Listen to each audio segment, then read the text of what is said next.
नमस्कार. हॅलो 24 तास मध्ये मी मधुरा तुमचं मनापासून स्वागत करते. हॅलो 24 तास मध्ये आपण विविध विषयांवर चर्चा करत असतो. मग करिअर असो किंवा गुंतवणूक अथवा आरोग्य अशाच एका महत्त्वाच्या विषयावर आज आपण हॅलो 24 तास मध्ये बोलणार आहोत आणि आजचा विषय आहे मोतीबिंदू आणि मधुमेह नेत्रविकार या विषयावर. आणि या विषयावर चर्चा करण्यासाठी आमच्या स्टुडिओमध्ये आलेत रेटिना मधुमेह नेत्रतज्ञ आणि मोतीबिंदू स्पेशालिस्ट डॉक्टर श्रुतिका जुनागडे कांक्रिया. आणि विषयाकडे वळण्यापूर्वी मी डॉक्टर श्रुतिका यांचं आमच्या स्टुडिओमध्ये स्वागत करते. नमस्कार डॉक्टर. नमस्ते. डॉक्टर श्रुतिका यांची थोडक्यात ओळख करून द्यायची झाल्यास डॉक्टर श्रुतिका जुनागडे कांक्रिया ह्या रेटिना मधुमेह नेत्रतज्ञ आणि मोतीबिंदू स्पेशालिस्ट आहेत. सध्या त्या आंतरराष्ट्रीय पातळीच्या आणि भारतातील आघाडीच्या एशियन आय हॉस्पिटल पुणे इथे संचालिका पदावरती कार्यरत आहेत. आशिया खंडातील सर्वात अनुभवी अशा शंकरा नेत्रालयात चेन्नई इथे त्यांनी 5 वर्ष पडद्याचं नेत्रविकार अर्थात रेटिना स्पेशल आणि अत्याधुनिक मोतीबिंदू शस्त्रक्रियेचं प्रशिक्षण घेतलं. त्यानंतर अमेरिकेतील नंबर 1 रुग्णालय बास्कम पाल्मर नेत्र संस्थेत जाणाऱ्या काही भारतीय नेत्रतज्ञांपैकी त्या एक आहेत. त्यांना 2010 मधील अल्जार्जन सर्वोत्कृष्ट भारतीय निवासी पुरस्कार प्राप्त झाला असून 10 आंतरराष्ट्रीय परिषदांमध्ये त्यांनी आपलं शास्त्रीय कार्य सादर केलंय. नुकत्याच टाइम्स ऑफ इंडियाच्या आय हॉस्पिटल सर्व्हेमध्ये एशियन आय हॉस्पिटलची पश्चिम भारतातील सर्वोत्तम 3 आय हॉस्पिटलमध्ये निवडही झाली आहे. तसंच फार्मा ग्रुप ऑफ लीडरनं मोस्ट प्रॉमिसिंग आय हॉस्पिटल पुरस्कार देऊन गौरव आहे. चला तर डॉक्टर पुन्हा एकदा स्वागत आहे. आणि आजचा जो विषय आहे तो अतिशय महत्त्वाचा आहे, मोतीबिंदू आणि मधुमेह नेत्रविकार. सगळ्यात अगोदर मला सांगा, मोतीबिंदू म्हणजे नेमकं काय असतं आणि त्याविषयी काय सांगाल? मोतीबिंदू म्हणजे काय हे समजण्याच्या अगोदर आपण डोळा म्हणजे काय व तो कसा कार्यरत करतो हे मी प्रेक्षकांना सांगू इच्छिते. आपला डोळा एखाद्या कॅमेरासारखं काम करतो हे आपण लहानपणापासून शिकत आलो आहोत. तर कॅमेराला ज्या प्रकारे लेन्स असते जी फोकसिंगचं काम करते, तसंच आपल्याला डोळ्याला देखील लेन्स असते. ही लेन्स आहे, ही पारदर्शक असते, ट्रान्सपरंट असते. आणि मागे हा जो ऑरेंज कलरचा पडदा दिसतो आहे तो म्हणजे रेटिना. रेटिना अत्यंत नाजूक संवेदनशील अवयव आहे. तर कार्य कसं होतं डोळ्याचं, तर प्रकाश हा लेन्स वरून पडद्यावरती फोकस होतो. पडद्यावरती प्रकाश फोकस झाल्यावरती इथे एक प्रतिमा तयार होते, इमेज तयार होते, जी ही नसद्वारे मेंदूपर्यंत जाते.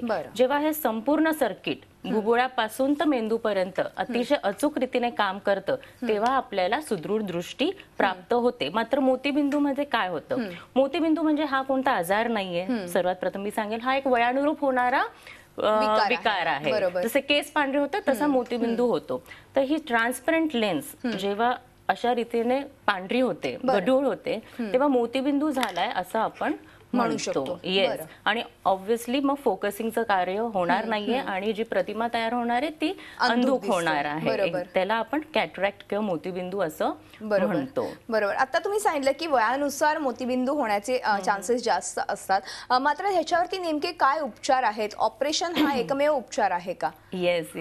अनेक रुग्ण माझ्याकडे येतात आणि म्हणतात, मॅडम असा कोणता ड्रॉप नाहीये का, इंजेक्शन नाहीये का, जे हा मोतीबिंदू विरघळून जाईल? आम्हाला ऑपरेशनची भीती वाटते. पण ऑपरेशनची भीती वाटण्यासारखं यात काही नाही. अतिशय सोपी आणि सरळ शस्त्रक्रिया आहे. किंबहुना त्याला शस्त्रक्रियाही म्हणू नये असं ते प्रोसिजर आहे. मी एका व्हिडिओद्वारे या प्रेझेंटेशनद्वारे हे सांगू इच्छिते. बरोबर. पण जेव्हा मोतीबिंदू होतो तेव्हा सुरुवातीला अंधुक दिसण्यास सुरुवात होते. एक साधारणतः मधुमेही रुग्णांमध्ये हा प्रकार जास्त आढळतो का? हा लवकर मोतीबिंदू होण्याची प्रोसिजर असते का? येस.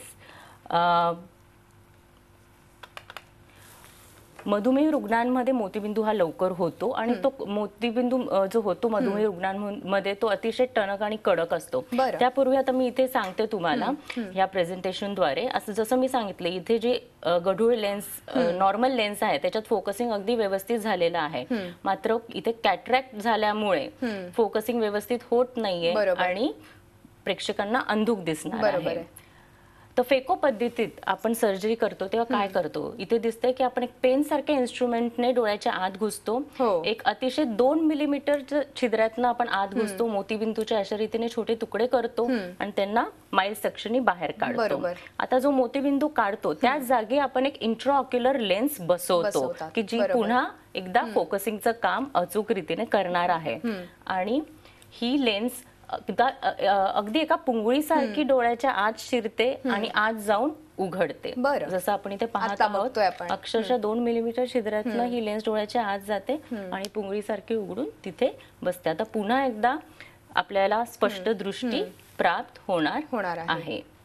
खरं आहे. म्हणजे थोडक्यात अतिशय सोप्या पद्धतीने खरं तर हे ऑपरेशन आपण हो. मगाशी म्हटलात तुम्ही, अगदी. ऑपरेशन म्हणणं योग्य नाही ठरणार, पण एक छोटीशी शस्त्रक्रिया आहे ही. आणि ही अतिशय सोप्या पद्धतीने होऊ शकते. या शस्त्रक्रियेला घाबरण्याचं कारण अगदी नाही. नाही. उलट ह्या शस्त्रक्रियेनंतर जी व्यक्ती आहे जिला मोतीबिंदू झाला ती खूप चांगल्या पद्धतीने खरं तर बघू शकते. हे फार महत्वाचं आणि आहे. हे समजून घेणं अतिशय गरजेचं आहे की बिना टाक्याची, बिना भुलीची, बरोबर. कोणतंही इंजेक्शन न देता ही शस्त्रक्रिया होते. तेव्हा रुग्णाला शस्त्रक्रिया करत असताना आम्ही एक इंजेक्शन सुद्धा देत बरोबर. नाही. पूर्वी असं व्हायचं की जेव्हा मोतीबिंदू पिकत नाही जोपर्यंत तोपर्यंत शस्त्रक्रिया करू नये असं सांगायचे. मात्र आता काळानुसार जे विज्ञान आहे ते पुढे गेलेलं आहे. मात्र नेमकी ही शस्त्रक्रिया कधी करावी अजूनही लोक संभ्रमात आहेत. त्याविषयी काय सांगाल? हो. हाही एक खूप कॉमन विषय आहे की मोतीबिंदू झाल्यानंतर शस्त्रक्रिया कधी करावी. बरोबर. बऱ्याचदा मोतीबिंदू सुरुवातीच्या स्टेजवरती मध्ये असतो आणि तेव्हा शस्त्रक्रिया करणे गरजेचं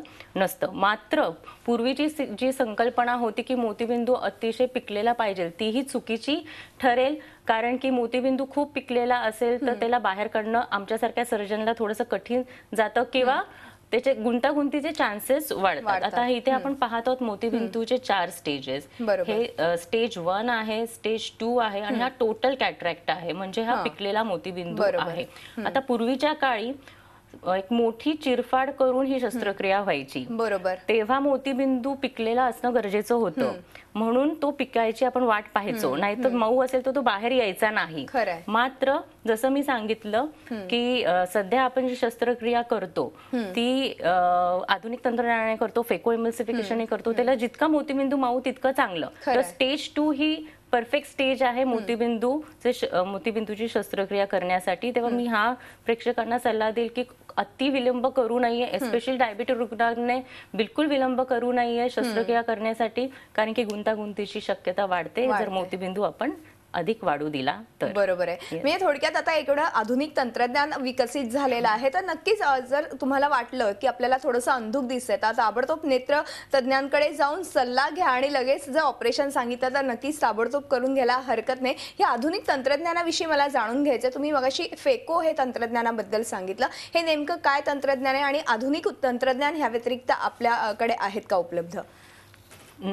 नक्कीच. फेको पद्धती ही सगळ्यात आधुनिक तंत्रज्ञान आहे, मात्र त्यातही अधिक गोष्टी येत आहेत, नवीन गोष्टी येत आहेत. तर सध्या मायक्रो इन्सिजन फेको सर्जरीचा युग आहे. म्हणजे 2 मिलीमीटरहून लहान इन्सिजन थ्रू, छिद्रा थ्रू आम्ही हे ऑपरेशन संपन्न करू शकतो. जेव्हा छिद्र छोटं होतं तेव्हा हिलिंग किंवा त्याची जी जखम आहे ती भरून खूप लवकर निघते. म्हणून रुग्ण जे आहे मोतीबिंदूच्या शस्त्रक्रियेनंतर अक्षरशः 4-5 दिवसातच आपल्या कार्यरत होऊ शकतात. त्यानंतर मोतीबिंदूची शस्त्रक्रिया करत असताना आम्ही कॅप्सुलर एक्झिस म्हणजे एक छोटीशी खिडकी तयार करतो, ज्याच्यातून आम्ही मोतीबिंदू हा बाहेर काढतो. आता ही जी खिडकी आहे सगळ्यात आधुनिक, म्हणजे भारतातील अगदी खूप कमी ठिकाणी ही पद्धती सध्या आहे. झेप्टो रोबोटिक प्रिसिजन लेझर तंत्र आहे, ज्याने ही खिडकी लेझरद्वारेच होते आणि जी ऑपरेशनची जी प्रोसिजर आहे, प्रेडिक्टेबिलिटी आहे, लेन्स याच्यानंतर ऑपरेशनच्या जागी अगदी स्टेबली बसते. हे सगळं ह्या टेक्नॉलॉजीने साध्य होऊ शकतो, झेप्टो टेक्नॉलॉजी. बरोबर. म्हणजे अजूनही खरं तर विकसित तंत्रज्ञान आता उपलब्ध झालंय, त्यामुळे ह्या शस्त्रक्रियेला खरं तर घाबरण्याची गरज नाही. मगाशी तुम्ही म्हणालात की मधुमेह रुग्णांनी खरं तर स्वतःच्या डोळ्यांची काळजी घेणं तितपत म्हणजे खूप आवश्यक आहे. अर्थातच एकूणच आपण बघितलं तर वयानुसार मोतीबिंदू होत असतो आणि ह्या शस्त्रक्रियेमध्ये ह्या शस्त्रक्रिया झाल्यानंतर अनेक लोकांना असं वाटतं की मला जो चष्मा आहे तो जाऊ शकतो का. तर मधुमेही रुग्ण असेल किंवा सर्वसामान्य रुग्ण असेल, ह्यांचं मोतीबिंदूचं ऑपरेशन झालं तर चष्मा जातो का? हो. आताच्या आधुनिक तंत्रज्ञानाने डेफिनेटली ऑपरेशन नंतर कायमस्वरूपी तुमचा चष्मा जाऊ शकतो. आता ऑपरेशनमध्ये फारसा फरक नाहीये, मात्र आपण जी लेन्स वापरतो त्याच्यातला तो फरक आहे. बरोबर. ऑपरेशन नंतर जर आपण मोनोफोकल लेन्स वापरली तर आपल्याला लांबचं बिना चष्म्याने दिसतं, मात्र जवळचं वाचण्यासाठी चष्मा वापरावा लागतो. तर ही जी लेन्स आहे मोनोफोकल लेन्स आहे. त्याच्या शेजारी तुम्ही जी लेन्स पाहतात मोठी मल्टीफोकल लेन्स, त्याच्यात अनेक वर्तुळ दिसत आहेत तुम्हाला, बरोबर. त्या ह्या वर्तुळांद्वारे आपल्याला लांबचं, इंटरमिजिएट डिस्टन्स आणि जवळचं हे तिघं आपल्याला चष्म्याशिवाय दिसू शकतात. मात्र मल्टीफोकल लेन्स कोणात टाकायची आहे याची जी टेस्टिंग आहे ती करणं अत्यंत गरजेचं आहे. काही रुग्णांमध्ये ती फायदेशीर नाही ठरणार, तर जे पेशंट चॉईस आहे मल्टीफोकल लेन्स साठी ती अत्यंत महत्वाची आहे. पण चष्मा कायमस्वरूपी नक्कीच जाऊ शकतो आजकाल, आपण जर योग्य लेन्स निवडून योग्य लेन्स टाकली तर. खरं म्हणजे थोडक्यात असे देखील खरं तर तंत्रज्ञान उपलब्ध झालेलं आहे की ज्यांना चष्मा नको असेल तर ऑपरेशन नंतर बऱ्याचदा चष्मा जाऊ पण शकतो. नक्कीच आपण एक छोटासा ब्रेक घेऊ आणि ब्रेक नंतर अशी चर्चा पुढे चालू ठेवा. तेव्हा हॅलो 24 तास मध्ये वेळ झाली एका छोट्याशा ब्रेकची. कुठेही जाऊ नका, पाहत राहा आमचा खास कार्यक्रम हॅलो 24 तास.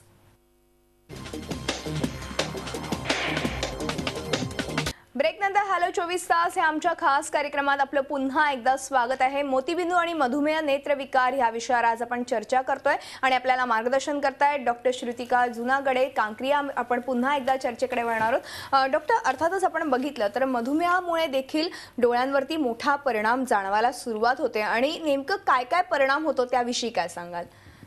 सर्वसामान्य लोकांपेक्षा मधुमेही जे रुग्ण आहेत त्यांच्या डोळ्याचे विकार होण्याची शक्यता अधिक असते. मात्र विकार फार भयंकर किंवा गंभीर नाहीयेत, सगळ्यांवरती उपचार अवेलेबल आहेत. म्हणून मधुमेह रुग्णांनी घाबरायचं नाही. मी अनेकदा असं पाहते की मधुमेह रुग्ण डॉक्टरकडे जायलाच घाबरतात आणि टाळमटाळ करतात.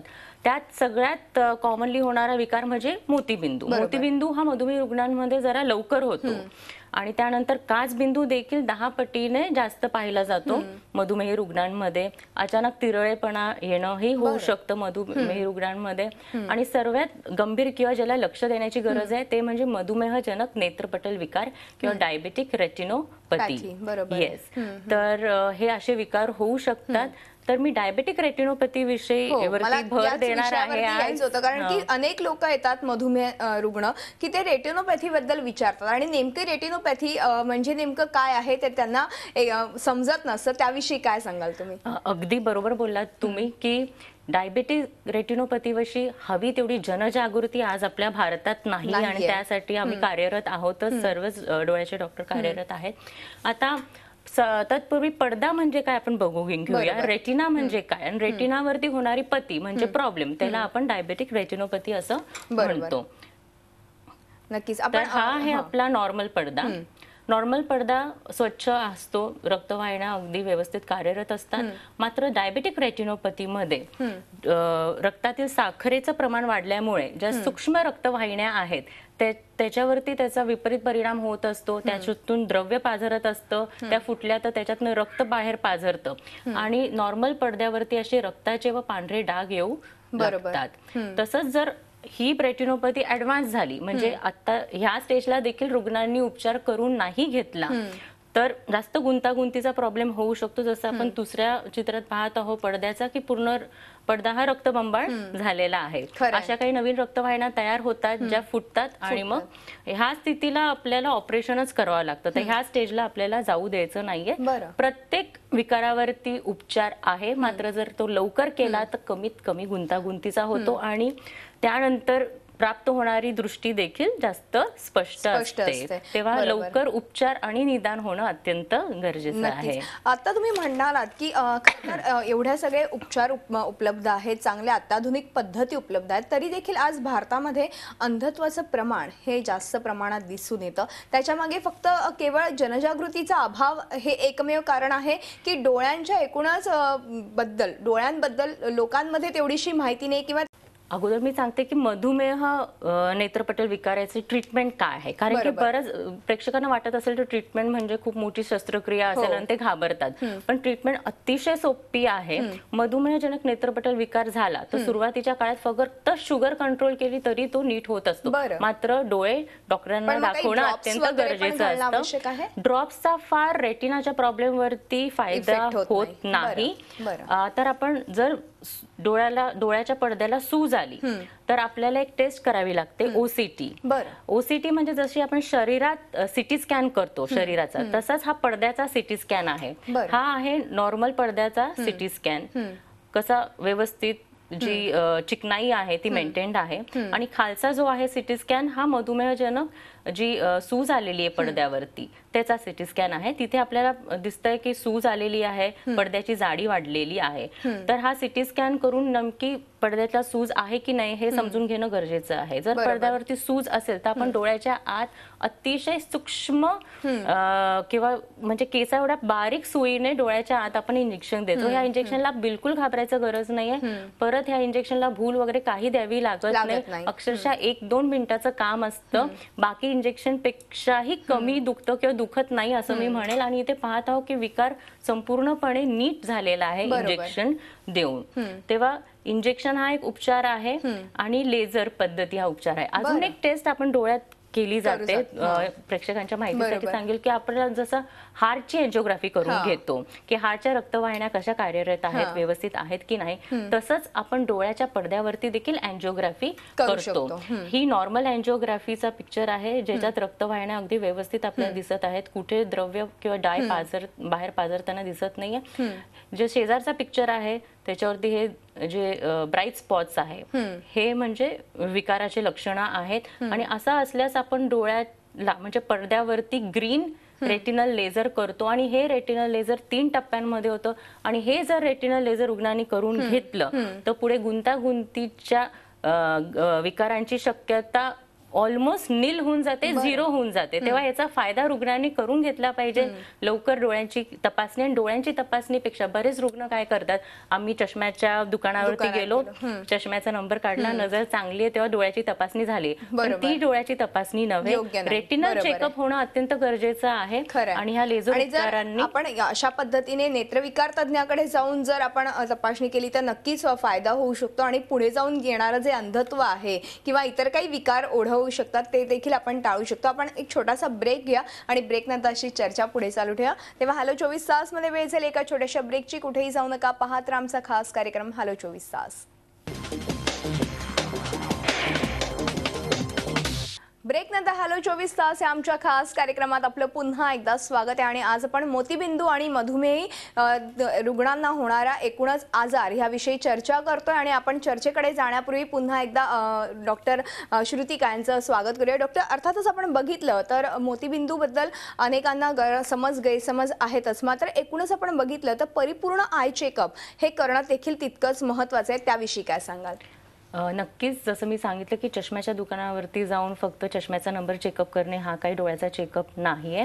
परिपूर्ण आय चेकअप मध्ये डोळ्याचं प्रेशर चेक करणं अत्यंत गरजेचं आहे. प्रेशर जास्त असेल तर काचबिंदू होण्याची शक्यता असते. तसंच डोळ्याला एक बाहुली असते, ही बाहुली जिथून लाईट डोळ्याच्या आत शिरत असतो. तर ही बाहुली मोठी केली जाते एका ड्रॉपद्वारे. इथे आपण बघत आहोत बाहुली मोठी केल्यावरती डोळ्याच्या पडद्यापर्यंत जास्त प्रकाश जातोय. आणि रेटिनल चेकअप अशा रीतीने झाला पाहिजे असं इन्स्ट्रुमेंटने हा रेटिनल चेकअप होतो. याला आपण परिपूर्ण चेकअप म्हणू शकतो. आणि परिपूर्ण चेकअप केल्याशिवाय जे अंधत्व कडे नेणारे विकार आहेत म्हणजे काचबिंदू, डायबेटिक रेटिनोपॅथी किंवा बाकी वेगळ्या काही रेटिनोपॅथीज याचा उपचार आणि निदान होऊ शकत नाही. तेव्हा संपूर्ण आय चेकअप एका ऑफ्थॉल्मॉलॉजिस्ट कडे जाऊन करणं अत्यंत गरजेचं आहे. बरोबर. अर्थातच एवढे उपचार आता उपलब्ध आहेत, पण एकूणच आपण बघितलं तर जनजागृती देखील होणं महत्त्वाचं आहे. ह्या कार्यक्रमाच्या निमित्ताने तुम्ही आपल्या प्रेक्षकांना काय सल्ला द्याल?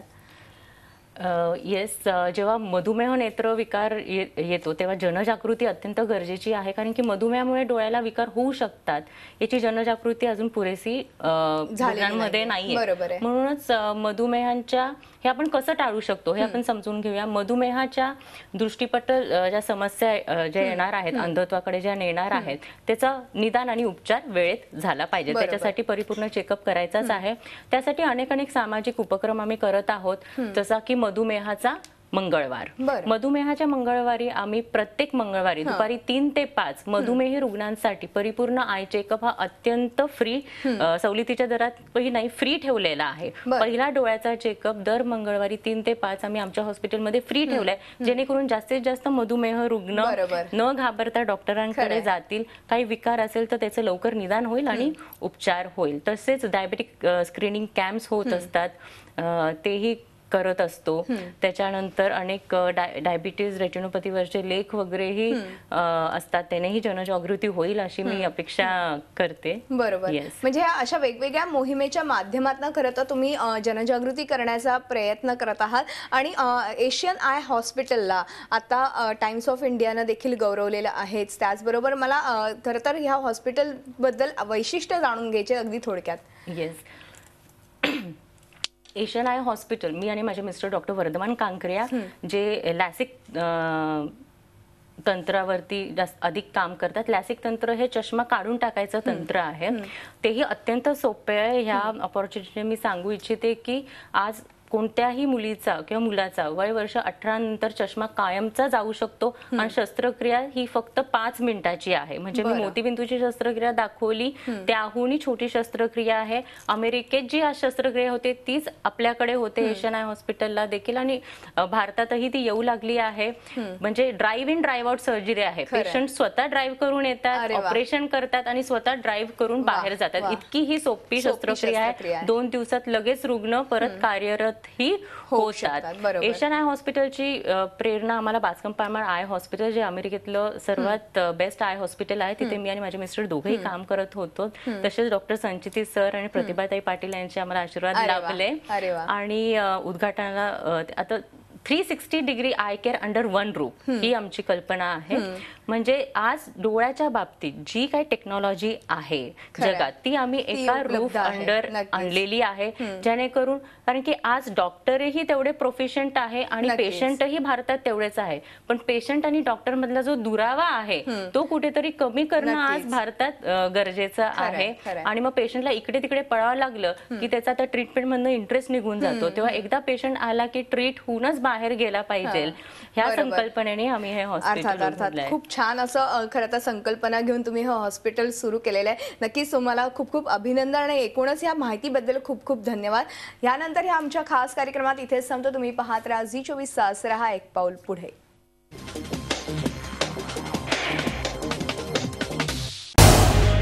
झी24 तास, रहा एक पाऊल पुढे.